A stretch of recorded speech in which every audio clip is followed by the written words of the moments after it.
BNP ক্ষমতা আসে নাই, আমাদের লোকদের মাথাতে রেলের কোয়ার্টার দখল করতে যাবে না ঘর। পার্বতীপুরে চলছে হরিলুট। পার্বতীপুরে ক্ষমতায় না আসতেই একটি সংগঠনের নামে চলছে চাঁদাবাজি, চলছে বাংলাদেশ রেলওয়ের সরকারি কোয়ার্টার দখল। 5 আগস্টের পরে বিভিন্ন কোয়ার্টার হয়েছে দখল, সেরকমই আরেকটি ঘটনা ঘটে গতকাল রাতে কুলিপট্টিতে। একটি দলের নাম ভাঙিয়ে কোয়ার্টার দখল করতে গেলে এলাকাবাসীর তোপের মুখে পড়ে এবং চাঁদাবাজরা এলাকাবাসীর দাবর খেয়ে পালিয়ে যায় বলে জানা গেছে। এরপরেও বাংলাদেশ রেলওয়ের যারা দায়িত্বে আছেন কোয়ার্টারের আইডাব্লিউর যে অবস্থান একেবারেই নিশ্চুপ।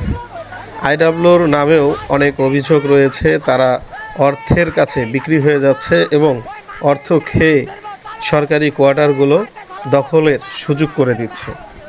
তাই সরকারের এবং বাংলাদেশ রেলওয়ের দৃষ্টি আকর্ষণ করছি, খুবই দ্রুত পার্বতীপুরের দিকে সুনজর দিক এবং সাথে সাথে এই চাঁদাবাজদেরকে গ্রেপ্তার করে আইনের আওতায় আনা হোক।